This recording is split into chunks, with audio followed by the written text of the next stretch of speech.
During the Second World War, food wasn't just grown. It was a matter of national survival.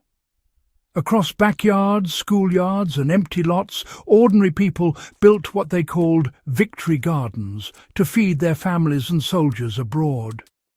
But what most gardeners today don't realize is that those wartime growers had a secret weapon that made their crops thrive even under pressure.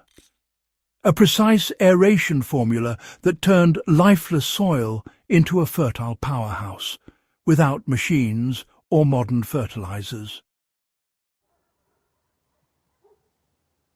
The secret to the World War II aeration method lies in balance, not brute force.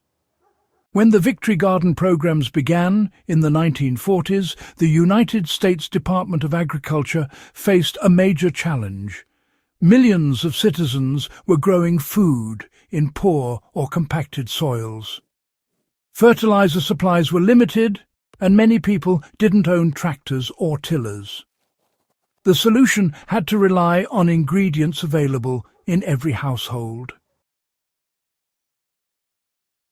According to archived wartime gardening manuals, the ratio that made Victory Gardens so productive was 2 parts soil, 1 part coarse organic matter, and 1 part fine compost.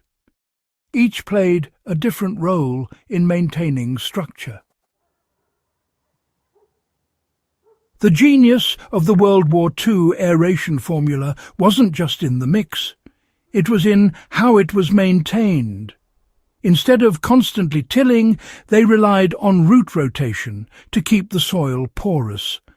For example, deep-rooted crops like carrots, parsnips or turnips were followed by shallow, fibrous-rooted plants like lettuce, beans or onions. The deep roots drilled vertical tunnels, while the fibrous ones spread laterally and wove fine root hairs through the upper layer. When these plants died or were pulled, they left behind natural air channels that mimicked the effect of mechanical aeration without disturbing microbial networks. In modern terms, you can follow a simple 2-step rotation formula. After a season of leafy greens or legumes, plant 1 season of root crops, then return to greens or legumes again. Over a full year, this method maintains root diversity and prevents soil compaction naturally. The World War II gardeners understood that soil doesn't stay open by itself. As organic matter breaks down, it can compact unless there's a steady input of biological life. Their solution was what they called living aeration. They introduced humus-building additives such as dried grass clippings, coffee grounds and pulverized charcoal, all of which encouraged microbial activity and worm tunneling. The standard mix was 1 part bioactive matter for every 10 parts soil, roughly a 10-to-1 ratio. For a small 4-by-8-foot bed, that equals 1 large bucket, about 5 litres, of worm castings or finely sifted compost sprinkled across the surface twice a year. Once in early spring and once after the main harvest. Water it in with a mild molasses or compost tea solution to feed the microbes. Over time, these living organisms create micropores and aggregates that resist compaction far better than sand or tilling. One thing that wartime gardeners mastered, and modern growers often overlook, was moisture balance. Aeration depends not only on structure, but also on how water interacts with that structure. When soil stays saturated, air is pushed out. When it dries completely, microbial life collapses. Their rule of thumb was clear.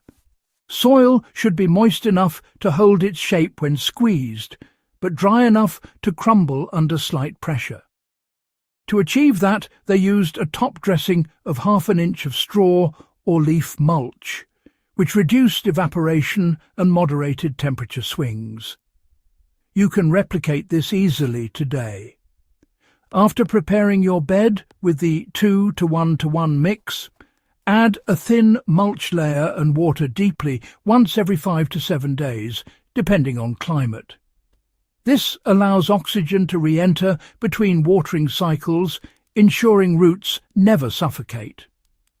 Modern gardeners often rely on peat-based mixes or mechanical tillers for aeration, but these approaches miss the long-term picture. Peat holds moisture but collapses when it dries, and tilling temporarily fluffs soil at the cost of microbial life. The World War II aeration formula, on the other hand, builds a self-sustaining system that gets better over time. By combining mineral soil, coarse organic matter and fine compost in balanced ratios, you're not just improving texture, you're building a micro-ecosystem that self-aerates through roots, microbes and worm channels. The result is soil that stays breathable and moisture-balanced season after season, even under heavy use. Gardeners who've tested this method report higher yields, fewer root diseases and faster recovery after rain. And that's exactly what made the Victory Gardens legendary during the war. Soil that kept producing, no matter what nature threw at it. This forgotten formula isn't nostalgia. It's practical soil science that works. Whether you're tending a raised bed, a small urban plot, or a half-acre homestead, start with the 2:1:1 ratio, follow it with root rotation, and maintain it with bioactive top dressing. Within 1 or 2 seasons, you'll see better aeration, faster drainage, and healthier plants.